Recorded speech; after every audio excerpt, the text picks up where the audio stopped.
जय मसीह की। फिर से हम आज परमेश्वर के वचन में जाएंगे। जैसे हमने पिछले संडे परमेश्वर का वचन देखा था, क्राइस्ट इज टू कॉन्कर। आज फिर से हम उसी वचन में आगे बढ़ेंगे। इससे पहले कि हम आगे बढ़े, आइए प्रार्थना में अपने मनों को तैयार करते हैं। हे हमारे स्वर्गीय पिता प्रभु, धन्यवाद करते हैं यीशु मसीह के नाम से आपके पास आते हैं प्रभु, अपने जीवनों को आपके हाथ में सौंपते हैं परमेश्वर। यीशु मसीह के नाम से प्रभु, आप हमारे विचारों का प्रभु, हमारे जीवनों का नियंत्रण लीजिए परमेश्वर। और प्रभु आज हमारी सहायता कीजिए प्रभु कि हम आपको पहले प्रेम से प्रेम करने वाले बन सकें। सहायता कीजिए परमेश्वर, हम आपके वचनों को प्रभु, आपके दोधारी तलवार को प्रभु हमारे जीवनों में, हमारे विचारों में ग्रहण करने वाले बन सके। और प्रभु हमारे मन, हमारे विचार प्रभु अच्छी भूमि की तरह तैयार रहने वाले बन सके। विश्वास करते हुए प्रभु आज के समय को, अपने जीवनों को आपके हाथ में सौंपता है प्रभु। आज प्रभु जो वचन आपका प्रभु, आपकी सामर्थ्य से आ रहा है परमेश्वर, आज प्रभु यीशु मसीह के नाम से वो हमारे जीवनों को, हमारे विचारों को, हमारी परिस्थितियों को बदलने वाला बन सके। धन्यवाद के साथ, विश्वास के साथ ये सारी प्रार्थना यीशु मसीह के नाम से मांगते हैं। आमीन आमीन। जैसे कि हम परमेश्वर का वचन पिछले हफ्ते यशाया चैप्टर 24 से देख रहे थे। यशाया चैप्टर 24 उसका 10 से लेकर 11 वचन में, 10 से लेकर 12 वचन में हमने देखा था कि अस्त व्यस्त नगरी उजड़ जाएगी, उसका प्रत्येक घर ऐसा बंद किया जाएगा कि उसमें कोई प्रवेश ना कर सकेगा। सड़कों में मदिरा के लिए चिल्लाहट मचेगी, सारा आनंद उदासी में बदल जाएगा, पृथ्वी का हर्षोन्माद जाता रहेगा। और नगर में विध्वंस होगा और फाटक तोड़कर चूर चूर किए जाएंगे। हमने देखा था कि अगर जनवरी या फरवरी में हम ये वचन पढ़ते तो हमें ये वचन बिल्कुल समझ में नहीं आता, लेकिन आज जब हम इस कोरोना वायरस की वजह से लॉकडाउन की परिस्थिति से जा रहे हैं, तो कैसे परमेश्वर का वचन एग्जैक्टली वही परिस्थिति, जैसे हम आज जिस परिस्थिति में हैं उसके बारे में बात करता है। और हम ये समझ सकते हैं कि आज हमारे शहर अस्त व्यस्त हो गया है, उजड़ गया है, हर एक घर ऐसा बंद हो गया है कि जैसे कोई प्रवेश ना कर सके। सड़कों में मदिरा के लिए चिल्लाहट मच गई है, सारा आनंद उदासी में बदल गया है, और आज कोई बात के लिए, कहीं भी किसी बात के लिए भी खुशी नहीं है। और हमें ये बात समझनी ज़रूरी थी। हमने देखा था कि परमेश्वर का वचन हमें ऐसी बात की भविष्यवाणी करके क्या सिखाना चाहता है। और हमने ऐसी ही परिस्थिति दूसरे इतिहास चैप्टर 15 के 1 से लेकर हमने पढ़ा था कि जब आशा के समय में परमेश्वर ने ऐसी ही परिस्थिति की बात की थी, तब परमेश्वर का आत्मा ओदेद के, हम दूसरा इतिहास चैप्टर 15 पढ़ रहे हैं। तब परमेश्वर का आत्मा ओदेद के पुत्र अजरिया पर उतरा और वह आशा से मिलने गया और उससे कहा, हे आशा और यहूदा और बिन्यामीन, मेरी सुनो। जब तुम यहोवा के साथ रहोगे तब वह भी तुम्हारे साथ रहेगा, और यदि तुम उसको खोजोगे तो वह तुम्हें मिलेगा, पर यदि तुम उसका त्याग कर दोगे तो वह भी तुम्हें त्याग देगा। और इज़राइल बहुत दिनों तक सच्चे परमेश्वर रहित, सिखाने वाले याजक के रहित तथा व्यवस्था रहित रहा, परंतु संकट के समय में जब जब उन्होंने इज़राइल के परमेश्वर यहोवा की ओर फिर कर उनको खोजा, तब तब वो उन्हें मिला। उन दिनों में तो ना जाने वाला और ना आने वाले को कुछ शांति होती थी, क्योंकि देश में सब निवासी बहुत से उत्पातों के कारण आतंकित थे। जाति से जाति तथा नगर से नगर कुचला जा रहा था, क्योंकि परमेश्वर ने उन्हें हर प्रकार के संकट से पीड़ित किया था। परंतु तुम दृढ़ बने रहो और साहस ना छोड़ो, क्योंकि तुम्हारे काम का प्रतिफल तुम्हें मिलेगा। जब आशा ने इन बातों और आदेद नबी के पुत्र अजारिया के द्वारा की गई नबूवत को सुना, तो उसने साहस बांधा और यहूदा और बिन्यामीन के सारे देश में से और उन नगरों में से जो भी उसने एप्रैम के पहाड़ी क्षेत्र में से जीत लिए थे, सब घिनौनी मूर्तियों को हटवा दिया। तब उसने यहोवा की वेदी को, जो यहोवा के ओसारे के सामने थी, फिर से बनवाया, और उसने समस्त यहूदा और बिन्यामीन और उन लोगों को जो एप्रैम, मनश्शे और शिमोन में रहते थे इकट्ठा किया, क्योंकि जब उन्होंने देखा कि यहोवा परमेश्वर उसके साथ है, तो इज़राइल में बहुत से लोग उनकी ओर हो गए। और हमने देखा था कि क्यों ऐसी परिस्थिति आई थी। दूसरे इतिहास में भी जब हमने पढ़ा कि संकट 5 वचन में उन दिनों में ना तो जाने वाले को और ना आने वाले को कुछ शांति होती थी, क्योंकि देश के निवासी बहुत से उत्पातों के कारण आतंकित थे, डर में जी रहे थे। और आज भी हम समझ सकते हैं कि आज हमारी भी परिस्थिति इससे कुछ अलग नहीं है। ना आने वाले को शांति है, ना जाने वाले को शांति है। हमारा देश पूरा डर से भरा पड़ा है। हर जगह पे आतंक यानी कि डर का माहौल है। और हमने देखा था कि परमेश्वर ने क्यों ऐसी परिस्थितियों को अलाउ किया था, जिसमें हम अभी तक देख चुके थे कि बहुत दिनों तक यानी कि लंबे समय तक सच्चे परमेश्वर, इज़राइल के लोग सच्चे परमेश्वर के रहित हो गए थे और व्यवस्था रहित हो गए थे, परमेश्वर के वचन से दूर हो गए थे, परमेश्वर की शिक्षाओं से दूर हो गए थे, परमेश्वर की आज्ञा पालन से दूर हो गए थे।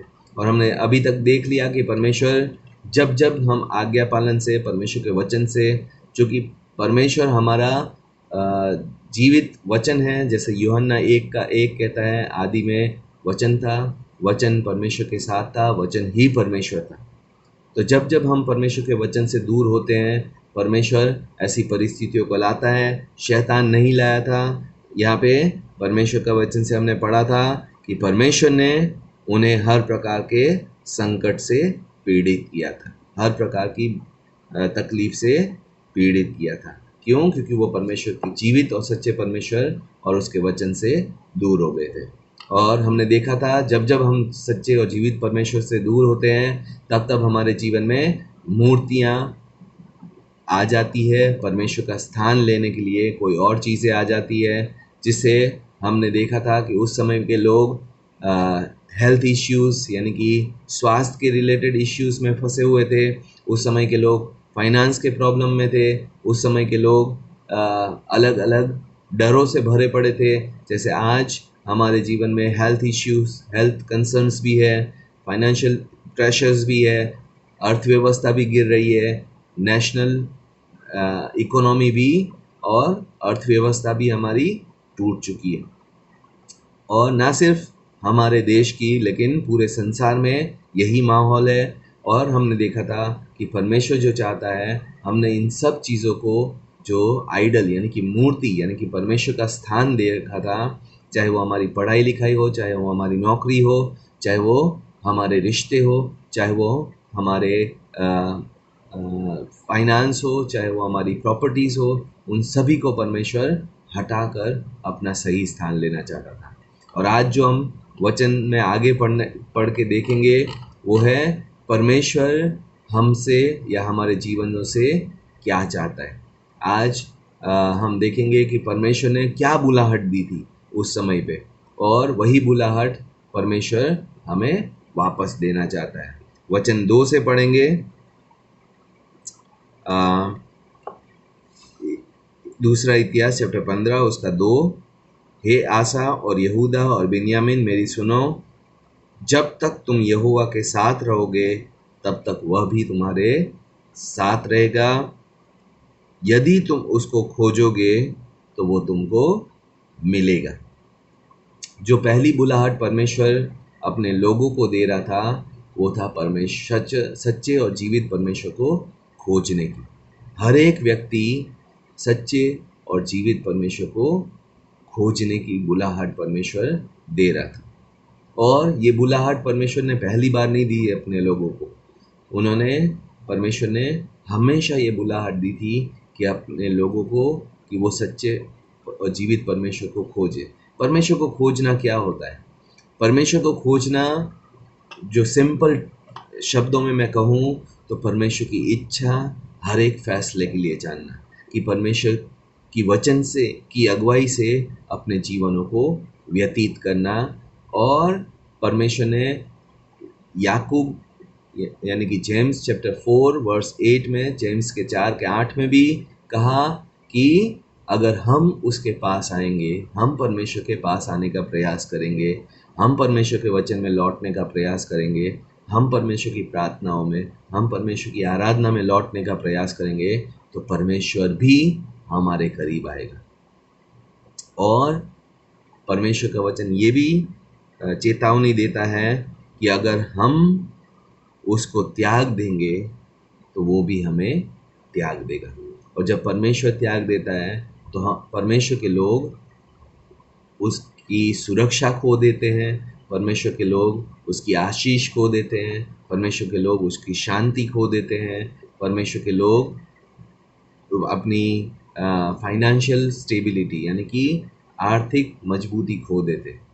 इसलिए हमारे लिए समझना बहुत ज़रूरी है कि हम परमेश्वर को अपने जीवन से, हम परमेश्वर को अपने के वचन को अपने जीवन से नहीं हटा सकते, नहीं दूर कर सकते।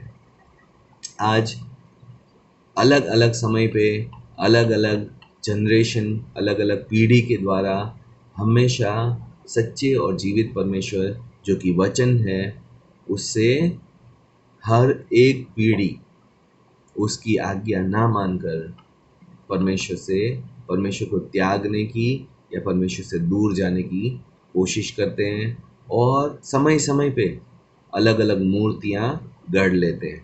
अगर आप देखेंगे तो आज के समय में लोग लॉकडाउन के दौरान भी सबसे ज़्यादा जो समय बिता रहे हैं वो बजाय परमेश्वर के वचन के सोशल मीडिया पे, यानी कि चाहे वो फेसबुक के द्वारा हो, चाहे वो व्हाट्सएप के द्वारा हो, चाहे वो मूवीज़ देखने के द्वारा हो, चाहे वो गेम्स खेलने के द्वारा हो, चाहे वो किसी भी इलेक्ट्रॉनिक माध्यम से इंटरनेट के द्वारा हो, आज परमेश्वर के लोग परमेश्वर के वचन में लौटने की बजाय इलेक्ट्रॉनिक मीडिया पे सबसे ज़्यादा समय बिताते हैं।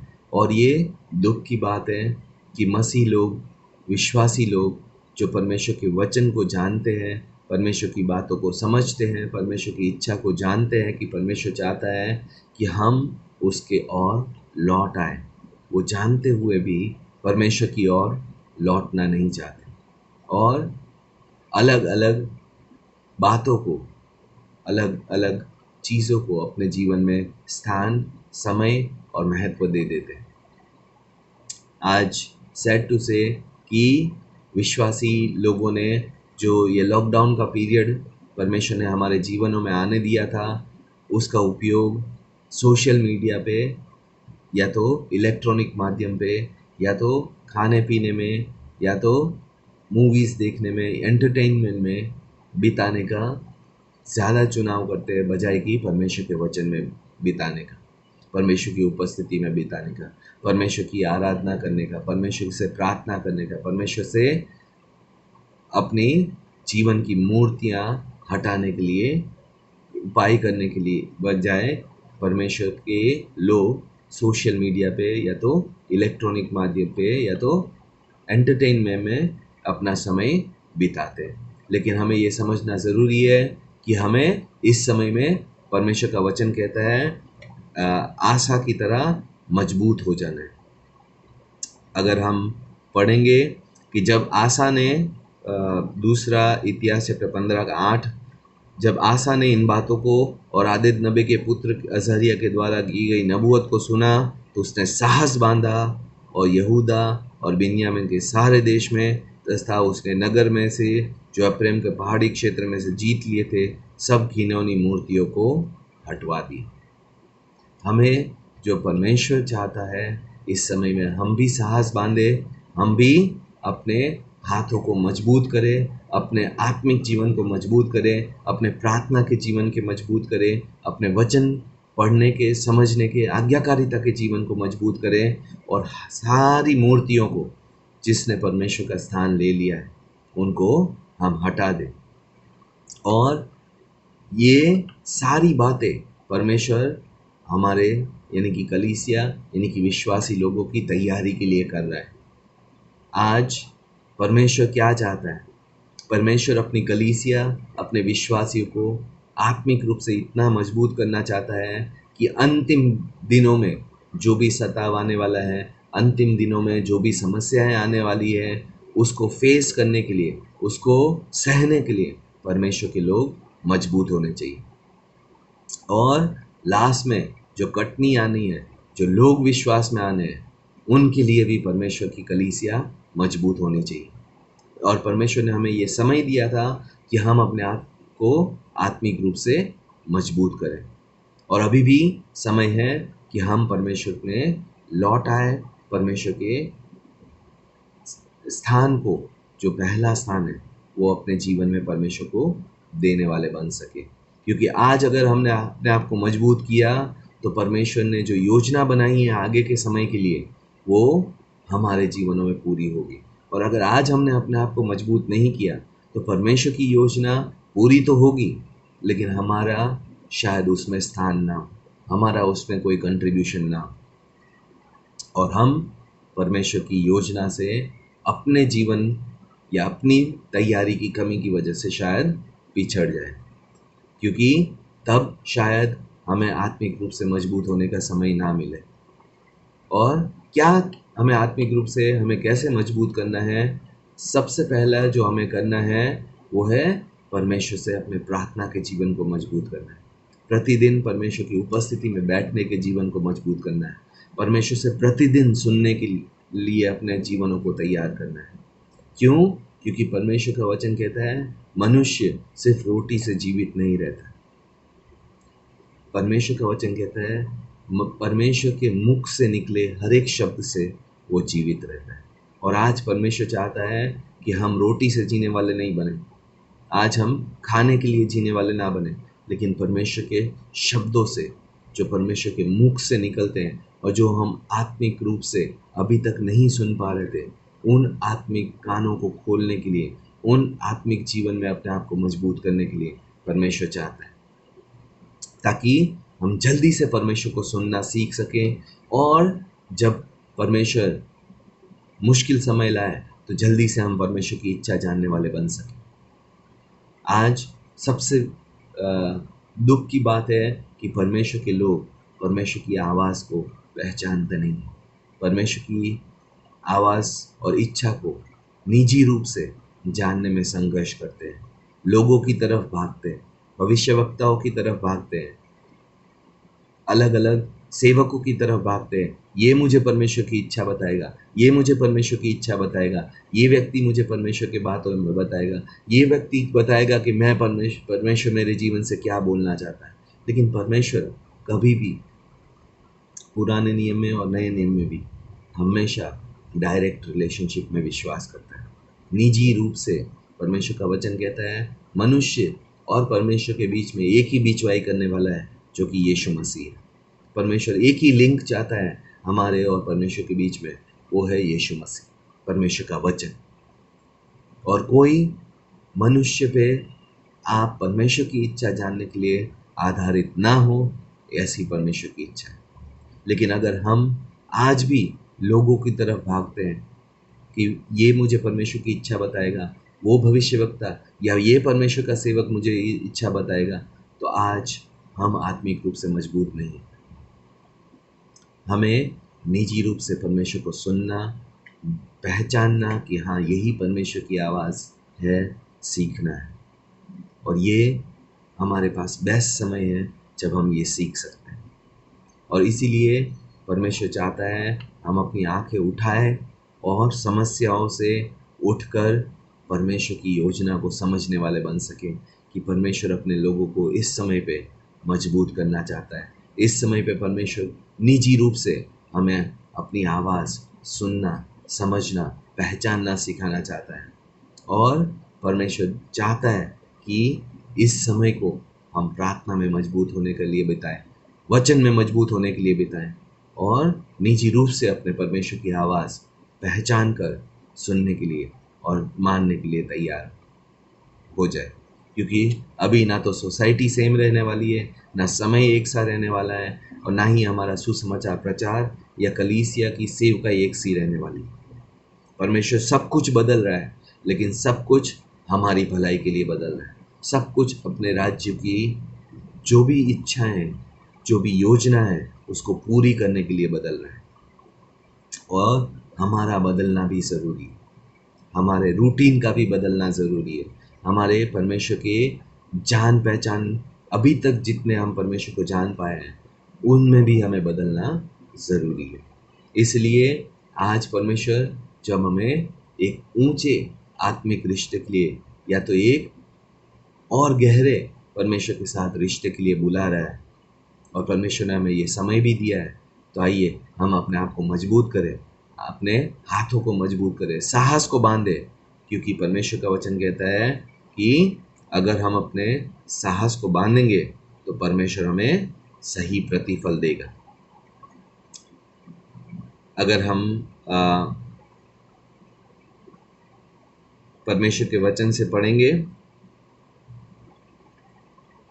जिसमें परमेश्वर ने हमें कहा,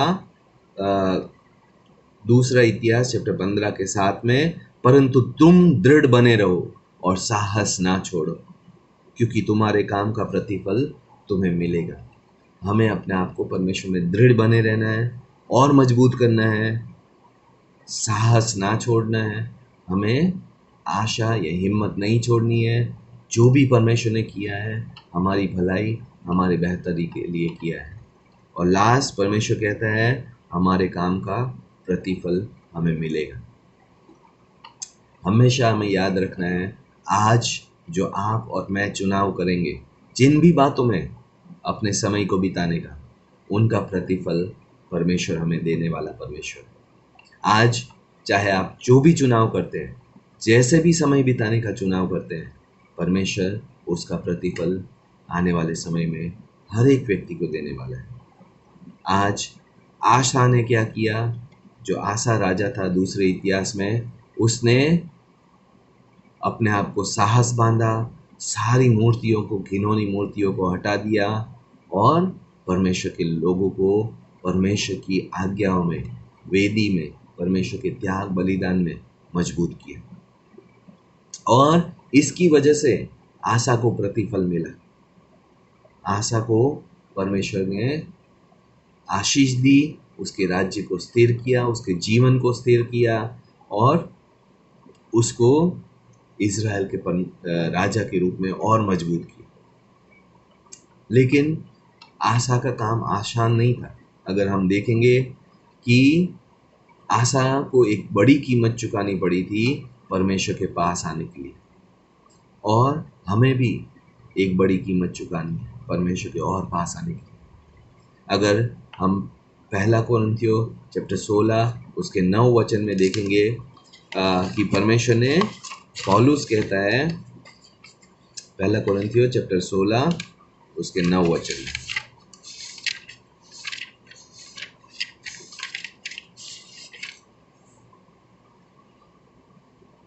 पौलुस कहता है, क्योंकि मेरे लिए वहाँ प्रभावशाली सेवा करने का एक बड़ा द्वार खुला है और वहाँ विरोधी बहुत से हैं। जहाँ जहाँ परमेश्वर हमारे लिए सेवकाई के बड़े द्वार खोलना चाहता है, जहाँ जहाँ परमेश्वर हमें बड़ी आशीषें देना चाहता है, वहाँ पे विरोधी भी ज़्यादा होते हैं। लेकिन परमेश्वर हमारे साथ है। हमें विरोधियों की इतनी चिंता करने की ज़रूरत नहीं है, लेकिन हमें जो करने की ज़रूरत है वो है परमेश्वर के खोले हुए द्वार को देखने, समझने और उस खुले हुए द्वार में सही समय पे परमेश्वर की इच्छा और योजना के अनुसार उस द्वार का उपयोग करने के लिए। आज हमारे लिए भी परमेश्वर द्वार खोलेगा, सेवकाई के लिए, सुसमाचार प्रचार के लिए, आशीषों के लिए, हमारी चंगाई के लिए, हमारे हर एक जीवन में आज्ञाकारिता के लिए परमेश्वर द्वार खोलेगा। लेकिन विरोधी भी होगा, लेकिन परमेश्वर का अनुग्रह हमारे लिए काफ़ी है, क्योंकि परमेश्वर का वचन यशाया 54 के 17 में कहता है, कोई भी हथियार तुम्हारे खिलाफ जो गढ़ा गया है वो तुम पर सफल नहीं होगा। इसका मतलब हथियार तो गढ़े जाएंगे, शैतान या दुष्ट या तो संसार की जो बातें हैं वो हमारे खिलाफ हथियार के रूप में आएगी ही आएगी। लेकिन परमेश्वर चाहता है कि हम अपने आप को इतना मजबूत करें कि वो हथियार जो है वो, परमेश्वर हमें इतना मजबूत करना चाहता है कि वो हथियार हमारे खिलाफ सफल ना होंगे। और उसने क्या किया? आशा ने हर एक घिनौनी मूर्तियों को हटा दिया, और उस घिनौनी मूर्ति को हटाने के लिए उसको इवन एक रिश्ते का बलिदान देना पड़ा, जिसमें अगर हम वचन 16 पढ़ेंगे तो माका, जो कि आसा की मदर थी, यानी कि आसा की माँ थी, राजा आसा की माँ थी। आइए हम पढ़ेंगे दूसरा इतिहास 15 के 16। और राजा आसा ने अपनी माता माका को राजमाता के पद से हटा दिया, क्योंकि उसने अशेरा की एक घृणित प्रतिमा बनाई थी। यहाँ पे राजा आसा को एक रिश्ते का भी बलिदान देना पड़ा, अपने माँ के साथ अपने रिश्ते। उसने अपनी माँ, जो कि मूर्ति पूजा में थी, उसको राजमाता के पद से हटा दिया। क्यों? क्योंकि अगर राजमाता ही मूर्ति पूजा में है तो बाकी का देश मूर्ति पूजा में जाएगा ही जाएगा। और कई बार परमेश्वर हमसे भी कई रिश्तों के बलिदान मांगता है जो मूर्ति पूजा में होते हैं, कि परमेश्वर हम उसको अपने जीवन के ऊपर वो स्थान नहीं दे सकते क्योंकि वो मूर्ति पूजा में है। उन रिश्तों को परमेश्वर से पहला स्थान नहीं दे सकते, और बार बार हमें एक कीमत चुकानी है। कई रिश्तों को हमें अपने जीवन से हटाना है क्योंकि वो परमेश्वर की इच्छा और योजना के विरोध है। परमेश्वर की वचनों में आज्ञाकारिता में बढ़ने के लिए हमारे जीवनों में बाधा रूप है। और यहाँ पे उसने इस राजमाता माका को हटाया क्योंकि वो बहुत ही इन्फ्लुएंशियल पर्सन थी और वो मूर्ति पूजा में थे। इसलिए चाहे आसा उसको प्यार करता था, लेकिन उसको एक अधिकार के पद से उसको हटाना पड़ा। उसके नेचुरल अफेक्शन यानी कि प्रेम को अपने स्वाभाविक प्रेम से बढ़कर परमेश्वर के प्रेम को पहला स्थान देना पड़ा। और हमें भी ये बात समझनी ज़रूरी है कि परमेश्वर रिश्तों के प्रति प्रेम से परमेश्वर के प्रति प्रेम को हमें पहला स्थान देने की बात करता है। और आसा ने न सिर्फ मूर्तियां ही हटाई, आसा ने एक व्यक्ति, एक रिश्ते को भी अपने जीवन से हटाया जो कि परमेश्वर की आज्ञाकारिता में बाधा रूप था। लेकिन परमेश्वर के लिए उसने, वचन कहता है, उसने वेदियां भी बनाई। वेदी का मतलब सिंपल है कि परमेश्वर की प्रार्थना और परमेश्वर के बलिदान चढ़ाने का स्थान, जहाँ पे वेदी पे दो चीज़ें होती थी, एक बलिदान होता था और एक पाप के माफ़ी के लिए प्रार्थना होती थी। और आज हमें भी प्रार्थना के जीवन में वापस लौटना है। हमें भी परमेश्वर के लिए वेदी बनानी है, क्योंकि अपने आप को हमें परमेश्वर को जीवित बलिदान के रूप में सौंपना है। जैसे रोमियो के 12 चैप्टर में बोलते हैं कि परमेश्वर को अपने शरीरों का जीवित और भावता बलिदान करके चढ़ा। हमें अपने शरीरों से परमेश्वर की इच्छा पूरी करने के लिए अपने शरीरों का जीवित और भावता हुआ बलिदान के रूप में परमेश्वर को चढ़ाना है। दूसरा, हमें आराधना और प्रार्थना के द्वारा, जिससे हमारा शरीर बहुत भागता है, उसको अपने जीवन में सही करना है। वेदी प्रार्थना और आराधना का स्थान भी कहलाती थी। वेदी एक और स्थान थी जहाँ पे त्याग का स्थान था। पुराने समय में भेड़ बकरियों की वेदी पर चढ़ाया करते थे। भेड़ बकरियां जो उस समय उनके इनकम का स्रोत थी, उसको बलिदान करना होता था। आज हमें भी परमेश्वर के जो भी हमें आशीष देता है उसमें से हमें पैसों के रूप में भी परमेश्वर को बलिदान देना है, प्रार्थना के रूप में भी, प्रार्थना के समय के रूप में भी परमेश्वर को बलिदान देना है, आराधना के रूप में, जो कई बार हमारे पास कोई कारण नहीं होता परमेश्वर का धन्यवाद करने का, फिर भी हमें एक त्याग के रूप में परमेश्वर की आराधना करनी है। परमेश्वर की सेवा के लिए शायद हमारे पास कोई वजह ना हो, लेकिन फिर भी परमेश्वर की सेवा करनी है।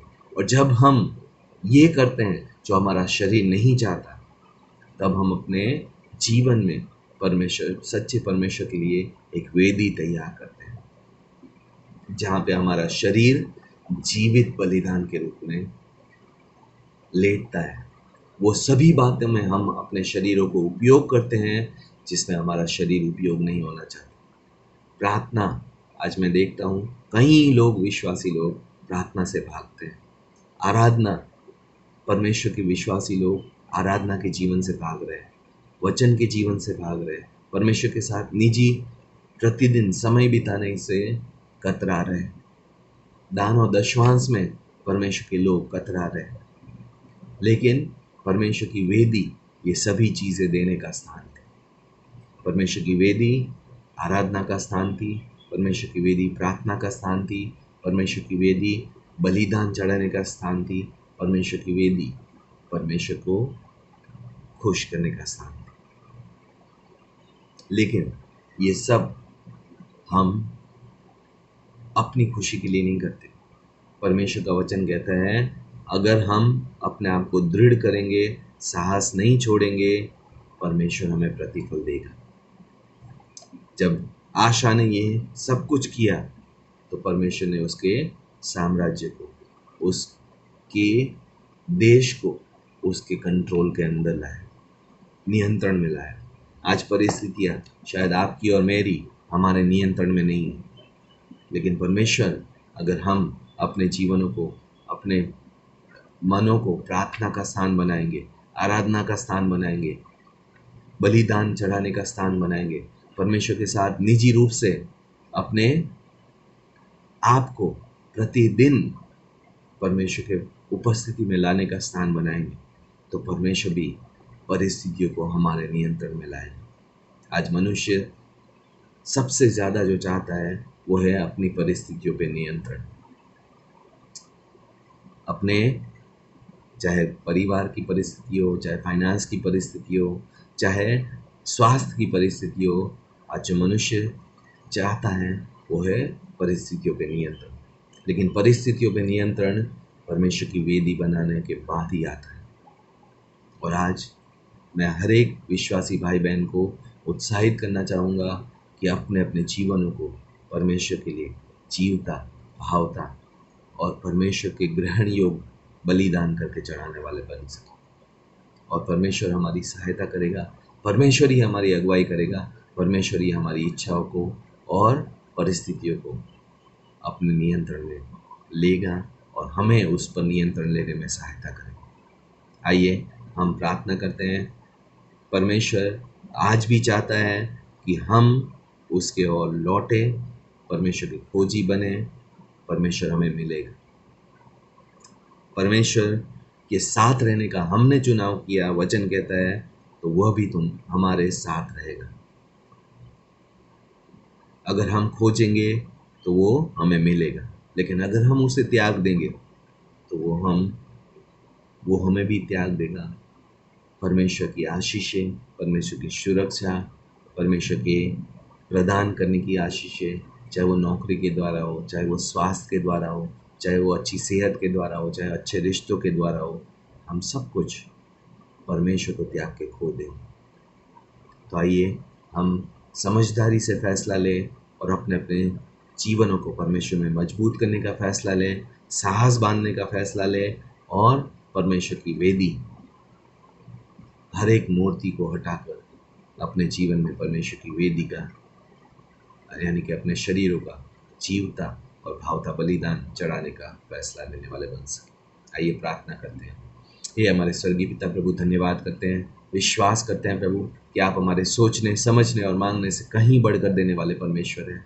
विश्वास करते हैं प्रभु कि आप प्रभु आज चाहते हैं परमेश्वर कि हम आप में प्रभु दृढ़ बने, मजबूत बने। परमेश्वर प्रभु आपकी उपस्थिति में मजबूत बने, आपकी प्रार्थनाओं में मजबूत बने, आपके साथ वचन के जीवन में मजबूत बने, आपके साथ संगति के जीवन में मजबूत बने। परमेश्वर आप चाहते हैं परमेश्वर कि हम साहस ना छोड़े, हिम्मत ना हारे। परमेश्वर प्रभु आप चाहते हैं परमेश्वर कि आप हमें काम का प्रतिफल देंगे। आप चाहते हैं कि हम हर एक घृणित मूर्ति को अपने जीवन से हटाएं। आप चाहते हैं परमेश्वर और प्रभु कि हम अपने जीवनों को, अपने शरीरों को जीवता और भावता बलिदान करके चढ़ाने वाले बन सके। आज प्रभु इन सभी चाहतों को प्रभु हमें पूरा करने के लिए सहायता कीजिए परमेश्वर। आज प्रभु यीशु मसीह के नाम से हमारे जीवनों को नया कीजिए परमेश्वर। प्रभु आपने जो ये लॉकडाउन के द्वारा हमें एक अवसर दिया है आपके पास आने का, हम धन्यवाद करते हैं परमेश्वर। आज प्रभु आपके वचन में हम लौटने वाले बन सके प्रभु, आपकी आराधना में हम लौटने वाले बन सके, आपकी प्रार्थना में हम लौटने वाले बन सके परमेश्वर। प्रभु अपने त्याग और बलिदान प्रभु आपके चरणों में लाने वाले बन सके, और प्रभु वेदी बनाने वाले बन सके जहाँ पे हमारे शरीर की इच्छा नहीं, आपकी इच्छा पूरी होने वाली बन सके। धन्यवाद करते हुए, विश्वास करते हुए ये सारी प्रार्थना यीशु मसीह के नाम से मांगते हैं। आमीन, आमीन। God bless you, God B with you.